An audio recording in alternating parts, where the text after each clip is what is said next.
সংক্ষিপ্ত চাকরি জীবনে বাস্তবতার মুখোমুখি অনেকভাবেই হয়েছি, কিন্তু গতকালকের অভিজ্ঞতাটা ছিল সম্পূর্ণ ভিন্ন। আমার সংক্ষিপ্ত চাকরি জীবন প্রায় দেড় যুগের কাছাকাছি, কিন্তু এমন বাস্তবতার কখনোই ফেস করিনি। গতকাল ছিল 14/8/2026।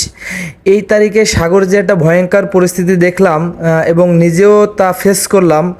আসলে এমন পরিস্থিতির মুখোমুখি আগে পরে কখনোই হয় নাই, কিন্তু এর থেকে অনেক বড় রুলিং পেয়েছি। সেটা ছিল একদমই সংক্ষিপ্ত সময়, খুব অল্প সময়ের মধ্যে 1 ঘন্টা 1.5 ঘন্টা এরকমই।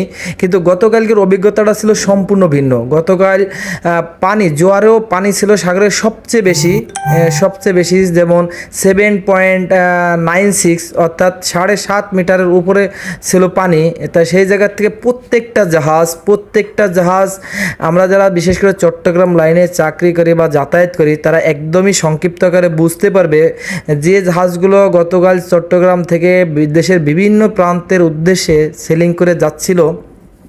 অধিকাংশ জাহাজই যাদের একটু ড্রাফট বেশি, কিছু কিছু জাহাজের ড্রাফট একদমই কম, তারা হয়তো বা জোয়ার প্রথম জোয়ারে বা জোয়ার হওয়ার আগেতেই তারা শোলে উঠে যেতে পারে, তারা অনেকটাই সেফলি চলে যেতে পারছে।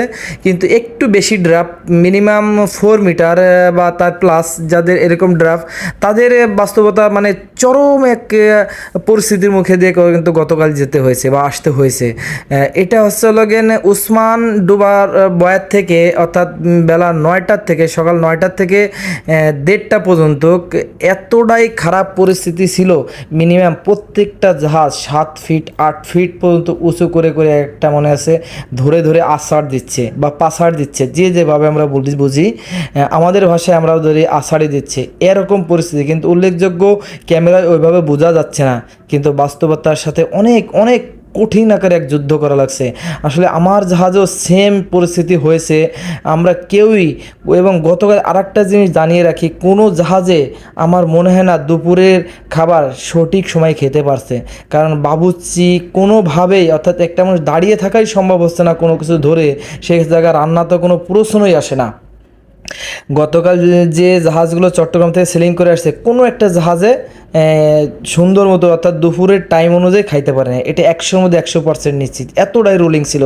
কিন্তু ক্যামেরায় ওইভাবে উল্লেখযোগ্য বোঝা যাচ্ছে না, কিন্তু বাস্তবতা ছিল অনেক অনেক কঠিন। আসলে এমন পরিস্থিতির মুখোমুখি আমি আগে পরে কখনোই হইনি।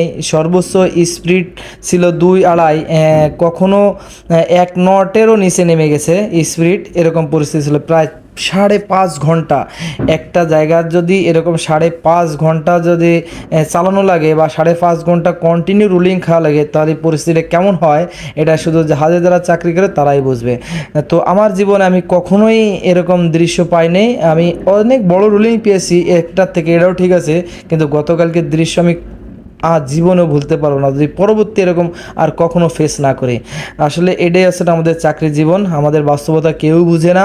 একটা জায়গায় যেখানে 1 ঘন্টার পর যখন 5.5 ঘন্টা লাগে, তখন জ্বালানি তেলেরও কী পরিস্থিতি হয়, এটা অবশ্য যারা বোঝার তারা অটোমেটিকই বুঝে নেবে। কিন্তু এখানে